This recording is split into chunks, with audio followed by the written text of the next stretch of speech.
रहीमदास के दोहे का अगला दोहा देखते हैं। 5 दोहा आपने पिछले वीडियो में पढ़ा, आज हम 6वें दोहे से अध्ययन करते हैं। लिखते हैं रहीमदास जी, जाल परे जल जात बहि तज मीनन को मोह, रहीमन मछरी नीर को तौ न छाणत छो। बच्चों, यहाँ पर रहीमदास ने सच्ची प्रीत का, सच्चे प्रेम का वर्णन किया है। सच्चे प्रेम का वर्णन करते हुए रहीमदास जी कहते हैं, यहाँ मछली और पानी के उदाहरण को, दृष्टांत को देते हुए बताते हैं कि जाल परे जल जात बहि तज मीनन को मोह। मछुआरा जब नदी में जाल डालता है तो उसके जाल में पानी और मछली दोनों फंसते हैं, लेकिन पानी जाल से निकलकर बह जाता है। वह मछली जल जात बही, वह बह जाता है तज मीनन को मोह, वह मछलियों के मोह को छोड़कर। चूँकि दोनों ही मछली और पानी दोनों नदी में रहते हैं, दोनों में गहरी मित्रता रहती है और दोनों एक दूसरे के साथ ही हमेशा रहते हैं। पर जब मछुआरा जाल डालता है तो जाल से जल तो बह जाता है पर मछली वहीं फंस जाती है। वह पानी, नदी का पानी मछली के मोह, तज मीनन को मोह, मछली के मोह को छोड़ देता है। परंतु मछली क्या करती है? रहीमदास जी कहते हैं कि मछली तब भी, मछली नीर को तौ ना छोड़त छो, तब भी मछली पानी के छोह माने होता है प्रेम, ठीक है, तब भी मछली पानी के प्रेम को, जल के प्रेम को नहीं छोड़ पाती और तड़प तड़प कर प्राण त्याग देती है। अन्योक्ति द्वारा अगर हम इसको समझने का प्रयास करें तो यहाँ पर मित्रता की पहचान रहीमदास ने बताई है कि मछली जल से प्रेम करती है।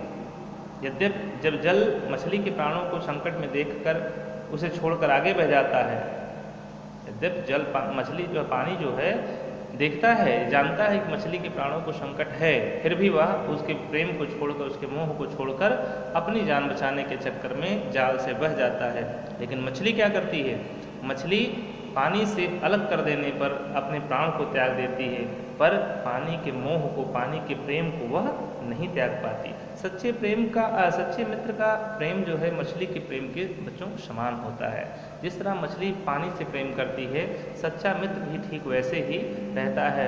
चाहे वो संकट का समय हो, चाहे विपत्ति का समय हो, वह कभी साथ नहीं छोड़ता है। ठीक, अगला देखते हैं, दीन सबन को लखत है, दीन ही लखे न कोय, जो रहीम दीन ही लखें, दीन बंधु सब होय। रहीमदास जी कहते हैं यहाँ पर दानी व्यक्ति के महत्व पर प्रकाश डालते हुए रहीमदास जी बताते हैं कि दीन सबन को लखत है, कि दुखी व्यक्ति जो होता है, दीन व्यक्ति जो होता है, वह सभी व्यक्तियों की ओर देखता रहता है, लखता रहता है, सहायता की आशा से, मदद की आशा से देखता रहता है।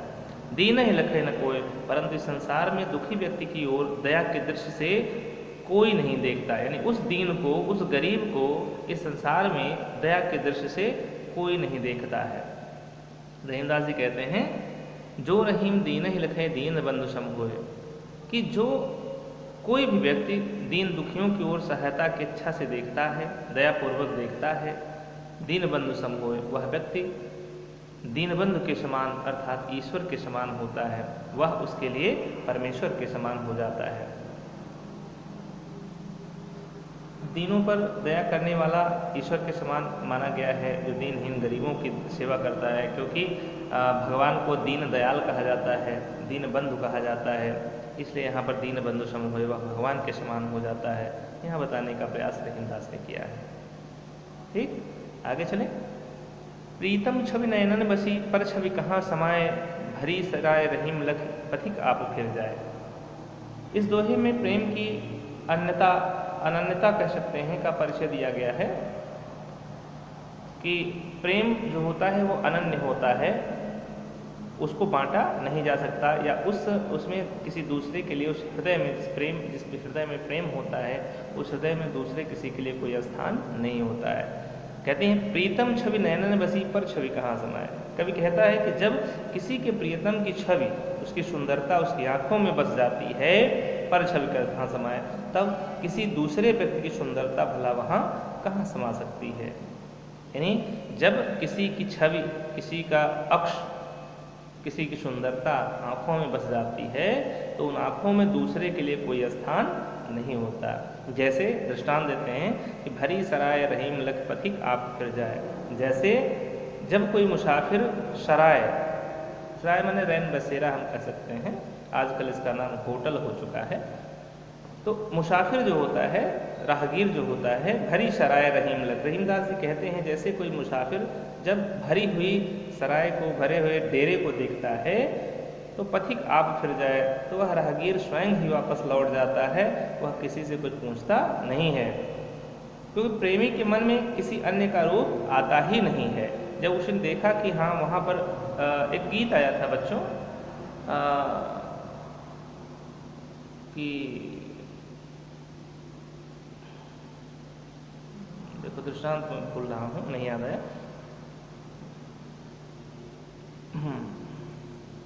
चलिए छोड़िए, फिर आएगा याद कभी तो बता देंगे। तो यहाँ पर आपने देखा कि प्रेम की अन्यता किस तरह से रहीमदास ने बताने का प्रयास किया है कि जब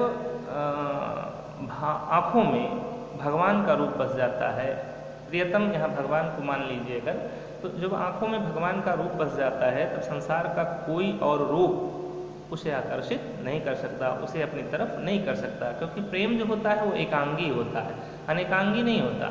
सच्चा प्रेम एकांगी होता है। यहाँ पर श्रृंगार रस की बड़ी ही सुंदर अनुभूति रहीमदास ने कराने का प्रयास किया है। अन्योक्ति मैंने बताया, दृष्टांत और अन्योक्ति अलंकार है, छंद दोहा है, भाषा ब्रज है। ठीक है, आगे चलते हैं। आगे लिखते हैं, रहीमन धागा प्रेम का मत तोरे चटकाए, तोरे टूटे से फिर ना जुड़े, जुड़े गांठ पड़ जाए।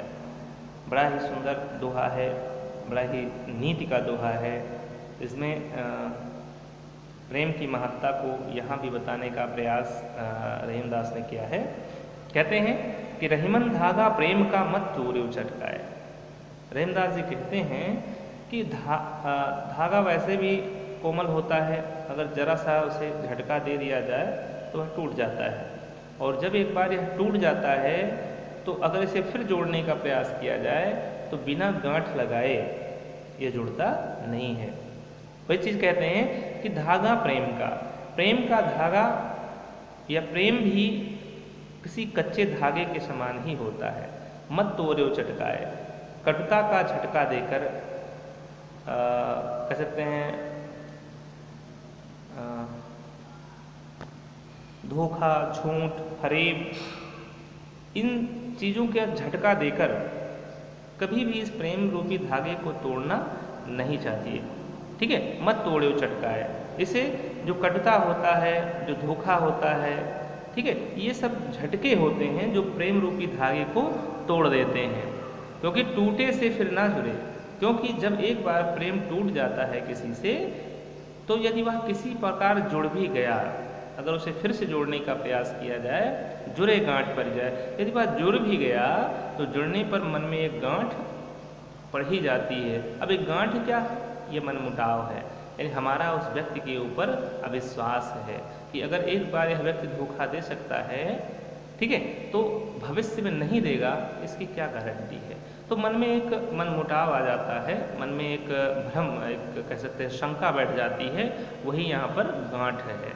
रहीमदास जी कहते हैं प्रेम का धागा अत्यंत कमज़ोर होता है, इसे कभी भी कह सकते हैं कटुता, धोखा, फरेब जैसे झटके देकर तोड़ना नहीं चाहिए, क्योंकि यदि एक बार यह प्रेम का धागा टूट गया तो किसी प्रकार यदि इसे जोड़ भी लिया जाता है तो फिर भी मन में गांठ पड़ी ही रहती है, अविश्वास की गांठ, मनमुटाव की गांठ पड़ी ही रहती है। इसलिए बच्चों, प्रेम जब किसी से हो, प्रेम संबंध, प्रेम का मतलब यहाँ मित्रता भी हो सकती है, दोस्ती हो सकती है, तो इसके बीच में कभी भी हमें कड़वाहट नहीं लानी चाहिए, क्योंकि एक बार अगर यह दोस्ती टूट जाए, कड़वाहट आ जाती है, तो मन में एक शंका, एक कह सकते हैं अविश्वास की स्थिति हमेशा बनी ही रहती है। अगला हम देखते हैं, बड़ा ही सुंदर दोहा है कि कदली शीप भुजंग मुख स्वाति एक गुणतीन, जैसी संगठ बैठी तय सोई फल दिन। ये आपके लिए ही है दोहा, रहीमदास ने लिखा है खासकर। ये बहुत ही आप लोगों के लिए महत्वपूर्ण दोहा है। यहाँ पर देखिए कवि ने मनुष्य पर संगति का क्या प्रभाव पड़ता है उसको बताया है। वो कहते नहीं, एक कहावत है हिंदी में, जैसन खाओ अन्न तैसन होए मन। यानी जिस तरह से हम अनाज खाते हैं, अगर हम pizza burger biryani fast food खाते हैं तो वैसे ही मतलब मोटे होते चले जाते हैं, भोंदू हो जाते हैं। और अगर हम शुद्ध अनाज का सेवन करते हैं, दाल रोटी, हरी सब्जी, चावल थोड़ा सा, इन सब चीज़ों का सेवन करते हैं, पौष्टिक अनाजों का पदार्थों का सेवन करते हैं, तो हम हृष्ट पुष्ट रहते हैं, हमारा शरीर स्वस्थ रहता है, हम बलवान रहते हैं। यहाँ पर संगति के असर को रहीमदास ने इस दोहे के माध्यम से बताया है कि कदली शीप भुजंग मुख स्वाति एक गुण तीन, जैसी संगति बैठिए तय सोई फल दीन। रहीमदास जी कहते हैं कि आप जानते हैं कि स्वाति नक्षत्र में यदि वर्षा होती है तो उस जल में बड़ा ही गुण होता है, ठीक है, वह बड़ा ही महत्वपूर्ण होता है। कैसे? कदली शीप भुजंग मुख, स्वाति नक्षत्र की बूंद एक ही होती है, यानी वह गुणवान स्वाति नक्षत्र की बूंद एक ही होती है। लेकिन